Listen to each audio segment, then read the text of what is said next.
Of course, we've been telling you we're bracing for an Arctic blast expected to bring near freezing temperatures to our area. Fire safety officials now are urging residents to take precautions to stay warm safely. Yeah, and joining us this morning to share some safety tips ahead of this Arctic blast, we have Deputy Chief Landon Churchill of the Spring Fire Department. Landon, thank you so much for joining us this morning. Thank you very much for having me. Talk about first, what precautions should people take to safely heat their homes during this Arctic blast, of course, especially when using space heaters or their fireplaces? Of course. While we always have a lot of professional responders ready to come help you if something happens at your house, one of our mottos here at Spring Fire Department is we want to make sure your worst day never happens. So when you're dealing with a space heater, which a lot of people are using because we don't have to heat our houses that often, the most important thing is to keep it clear of anything, about 3 feet around that space heater, and to keep it supervised. I like to think of a space heater a lot like a one-year-old. If you've had a toddler in your house, you got to watch it all the time while it's running, and you got to keep it away from stuff that it can grab. So 3 feet around it and watch it. When you're dealing with your fireplaces, you really want to make sure that you're maintaining that on a regular basis and having a licensed professional look at it.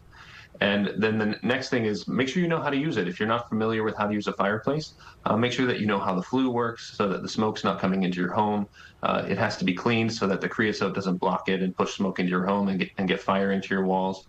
And another piece of that we really encourage everybody to do is smoke alarms and carbon monoxide alarms in your house. That way, if you do start to have either odorless, colorless gas filling up your house or smoke, it will wake you up. And that goes for your furnaces as well. A lot of us don't use our furnaces except for a few weeks a year. And so we want to make sure that they're well maintained. And those carbon monoxide alarms, if you're using a gas furnace, will alert you if anything is going wrong with it. Just really important prevention tips right there, Landon. Thank you. Something else we want to ask about what are some of the most common fire safety mistakes that people can make during an Arctic blast, and really how can this be avoided? Sure.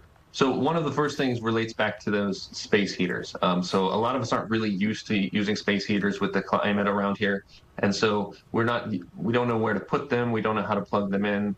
And so we'll see things like people plugging multiple space heaters into a power strip, and that's too much power moving through the power strip, and the power strip can overheat and catch on fire. We'll see people using extension cords that are not designed for that amount of electricity, and so those can overheat and catch on fire. And then we always see space heaters that are too close to things, whether it's a curtain or a couch or a toy, some clothing or material. And 3 feet around it is actually a really big area. And we also consistently see people using space heaters to heat their home while they're gone, which is not what space heaters are designed to do. Right. That's a good example that you gave us. It's like watching a toddler. I have 2 toddlers in the house, so I know exactly what you're talking about. Tell us, Landon, what steps can we follow to prevent fire hazards when dealing with and preventing frozen pipes? Yeah, absolutely. So when you're wanting to keep your pipes from being frozen, a lot of that involves, opening your cabinet doors so that your heat from your house can get under where the pipes are. And you might need to wrap your pipes either with a commercial product or even just a blanket or a towel can work for that. But you really want to avoid things like putting a heater in your attic. Like a space heater in your attic unattended is not a safe option. You have a lot of typically insulation up there, maybe some storage, and you're not watching it. So even though that might seem like a good idea, it's generally not a safe practice.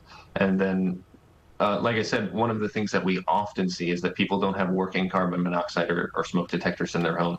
And so that would be the #1 thing I would suggest to everyone is go check your carbon monoxide and smoke detectors. And if they're not working or you don't have any, go get some today. Mm-hmm.